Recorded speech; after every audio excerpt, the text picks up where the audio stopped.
Hello guys, welcome back to my channel. आज का video आपके लिए बहुत इंपॉर्टेंट होने वाला है क्योंकि यहाँ पर पिछले 1 से 2 महीने में जो भी चेंजेस आए हैं कॉस्ट ऑफ लिविंग में, जॉब्स के अंदर, सैलरीज के अंदर, इन्फ्लेशन के अंदर, वो सारे मैं यहाँ पर डिस्कस करने वाला हूँ, आपके साथ शेयर करने वाला हूँ और लेटेस्ट न्यूज़ में आपको बताने वाला हूँ। तो जिसके बेस पे आप डिसीजन ले सकते हो कि आपका यहाँ पर आना ठीक है या फिर यहाँ पर आना ठीक नहीं है।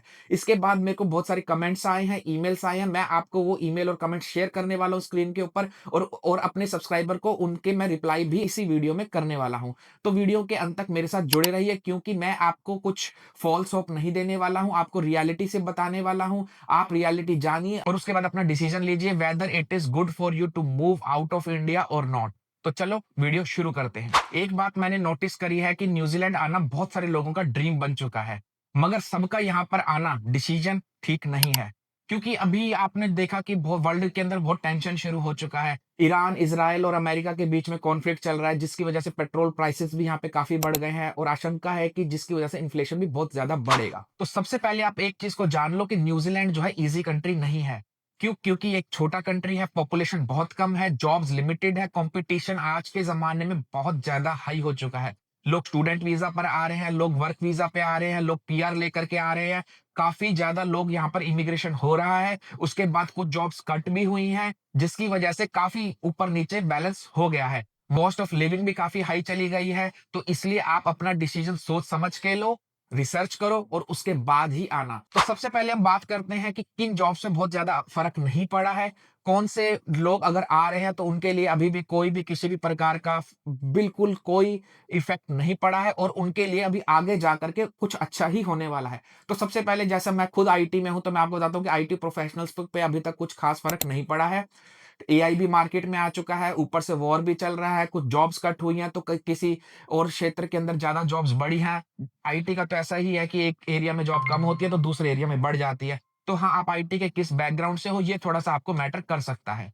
बट अगर आप एक्सपीरियंस हो, 5 से 6 साल का एक्सपीरियंस है, तो मुझे नहीं लगता आपको कोई दिक्कत होने वाली है। आप यहाँ पर आ सकते हो, सैलरीज़ भी अभी बहुत ज़्यादा ऊपर-नीचे नहीं हुई हैं। जैसा मैंने लास्ट वीडियो में बताया था कि 100 डेढ़ 100 के आस-पास सैलरी चल रही थी। अगर आपका 5 साल का एक्सपीरियंस है तो आज भी तकरीबन उतना ही है। फिर दूसरा मैं बात करता हूँ ट्रेड जॉब्स की। देखिए, ट्रेड जॉब्स के लिए तो ये कंट्री बिल्कुल आज भी गोल्ड माइन है। अगर आपको ट्रेड में कोई जॉब मिल रही है, आपके पास कोई ऑफर है तो आँख बंद करके एक्सेप्ट कर लीजिए। आप इंडिया से 30-40 गुना यहाँ पर ज़्यादा कमाने वाले हैं अगर आप ट्रेड जॉब्स में हो। तो वो ट्रेड जॉब्स मैं आपको बताता हूँ, जैसे इलेक्ट्रीशियन हो गया, प्लम्बर हो गया, गैस फिटर हो गया, इवन पेंटर भी हो गया। काफ़ी ज़्यादा यहाँ पर डिमांड रहती है और आगे भी रहने वाली है। एआई वगैरह का उस जॉब पे कोई फ़र्क नहीं पड़ सकता। अगर आपको ब्लू कॉलर जॉब मिल रही है तो आप आ सकते हो। इसके अलावा मैं आपको एक जॉब और बताता हूँ, हम इंडियंस लोग इसको बहुत ही अंडर एस्टिमेट कर जाते हैं और वो है ऑटोमोबाइल की जॉब। मेरे को एक सब्सक्राइबर ने कमेंट भी किया था कि ऑटोमोबाइल का यहाँ पर क्या है? देखिए, ऑटोमोबाइल ऐसा है कि यहाँ पर आपको गाड़ी के लिए हर साल वारंटी ऑफ फिटनेस लेना पड़ता है। इसका मतलब क्या है कि हर साल गाड़ी यहाँ पर आपकी पूरी चेक होती है। जैसे इंडिया के अंदर हम हमेशा 3 से 6 महीने में पॉल्यूशन कराते हैं। यहाँ पर 1 साल के अंदर गाड़ी पूरी के पूरी चेक की जाती है। उसका पूरा सीट बेल्ट से लेके इंडिकेटर से लेकर के सस्पेंशन, गियर बॉक्स सब कुछ चेक किया जाता है। अगर कोई फ़ॉल्ट है तो वो जो है ठीक कराना पड़ता है। तो मैं अपना ही एग्ज़ाम्पल बताता हूँ।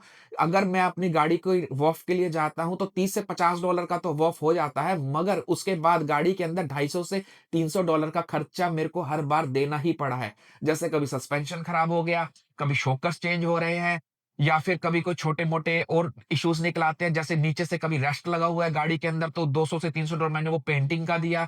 तो ऑटोमोबाइल एक अंडर एस्टिमेटेड है, कोई भी यूट्यूबर उसको कवर नहीं कर रहा है, बट मैं आपको बता रहा हूँ कि ये काफ़ी अच्छा है।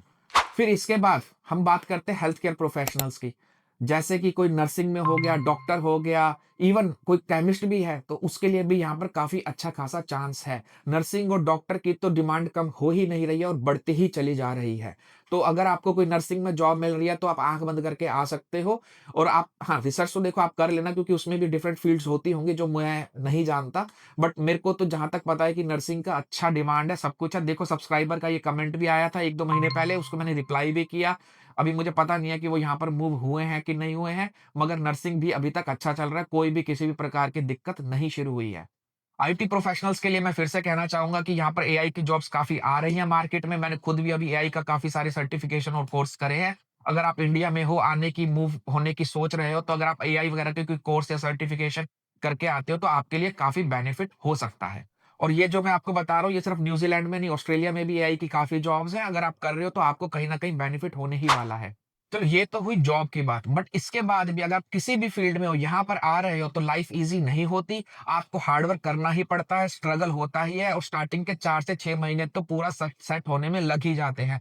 अगर आप यहाँ पर आ रहे हो तो मान के चलो कि आपको 5 से 6 महीने का बैंक अकाउंट में अपना बैलेंस रख लेना चाहिए, ना कि सिर्फ इमरजेंसी फंड्स, बल्कि अपनी लिविंग के लिए भी आपका जो खर्चा होता है वो आप अपना 3 से 6 महीने का रख करके ही आएँ। आपको नहीं पता कभी भी किसी भी चीज़ की ज़रूरत पड़ सकती है और कॉस्ट ऑफ लिविंग काफ़ी यहाँ पर बढ़ गया है। अब मैं बात करता हूँ कि किसको नहीं आना है। देखो बहुत सारे लोग क्या होते हैं कि इंडिया से मूव होते हैं कि मैंने बस मूव होना है और वो कहीं पर भी चले जाते हैं और वो ऐसा इसलिए होता है कि देखो ये एक लेंथी प्रोसीजर है। 3 से 5 साल लोगों को मूव होने के लिए लग जाते हैं। देखो सबसे पहले वो अपना प्रिपरेशन करते हैं, मैंने किस कंट्री में जाना है। मैंने न्यूज़ीलैंड जाना है, ऑस्ट्रेलिया जाना है या फिर यूएसए जाना है, जर्मनी जाना है, आयरलैंड जाना है, लक्ज़मबर्ग जाना है। तो वो पहले कंट्री को सिलेक्ट करते हैं, फिर उस कंट्री के बारे में रिसर्च करते हैं। फिर उसके बाद वहाँ पर जो चीज़ें चल रही होती हैं, जैसे मैं न्यूज़ीलैंड में ट्रेड जॉब्स के बारे में काफ़ी कहता हूँ, जर्मनी के लोग टेक जॉब्स के बारे में कहते हैं। तो वो उसके बारे में प्रिपरेशन करते हैं, कोर्सेज़ पढ़ते हैं, स्टडी करते हैं, फिर उसके बाद वीज़ा अप्लाई करते हैं, जॉब्स अप्लाई करते हैं, तो 3-3 साल लग जाते हैं मूव होने के लिए।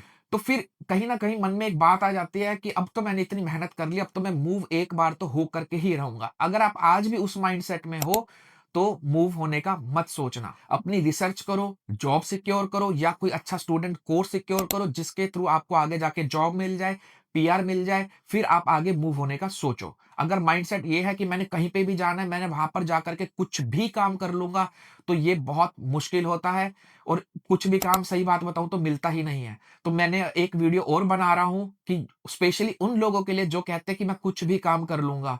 उनकी लाइफ़ में बहुत स्ट्रगल है और उसके बाद हम इंडियंस जब बाहर आते हैं स्टूडेंट वीज़ा के ऊपर, कहीं पे कोई काम नहीं मिलता ग्रोसरी शॉप के अलावा। ऐसा क्यों हो रहा है? ये सारा के सारा मैं रिवील करने वाला हूँ, अपने पर्सनल एक्सपीरियंस बताने वाला हूँ। जो मेरी स्टूडेंट से बात हुई है, मैं वो भी शेयर करने वाला हूँ। मेरे को अगर मैं क्या होता है कि ऑफ़िस जाता हूँ बस या ट्रेन से, अगर मुझे कोई स्टूडेंट मिलता है, तो मैं उससे पूछता हूँ कि वो कौन-सी यूनिवर्सिटी में पढ़ते हैं, वो कहाँ पे जॉब करते हैं। मतलब मोस्टली मैं जॉब से रिलेटेड ही पूछने की कोशिश करता हूँ या फिर कोर्स से रिलेटेड ही पूछता हूँ उनसे, तो उनके मैं एक्सपीरियंस आपके साथ शेयर करता हूँ। तो अगले वीडियो के अंदर मैं स्टूडेंट ने जो मुझे बताया है कि उसने क्या गलती करी और उसको क्या करके आना चाहिए था, उसकी लाइफ इमीडिएटली सेट हो जाती, वो मैं आपके साथ शेयर करने वाला हूँ और वीडियो है सिर्फ स्टूडेंट्स को क्या-क्या छोटी-छोटी बातें वहाँ पर करके आनी है कि यहाँ पर आते ही उनकी 150 से $200 पर आवर की जॉब लग सकती है, रादर देन 30 से $35। तो ये थोड़ा-सा काम आप कर लोगे तो आपकी जॉब जो है 100, 150 या $200 पर आवर आप कमा सकते हो।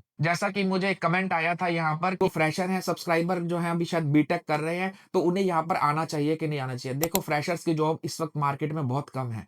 अगर आप फ्रेशर हो तो आपके लिए जो पाथ रहेगा वो आज की डेट में स्टूडेंट वीज़ा के थ्रू आना ही ठीक रहेगा क्योंकि आप फ्रेशर के थ्रू आ जाओगे, 5 से 6 महीने रहोगे, जॉब मिलेगी नहीं, खर्चा करोगे, फिर वापस चले जाओगे और आपका कोई एक्सपीरियंस भी नहीं काउंट होगा।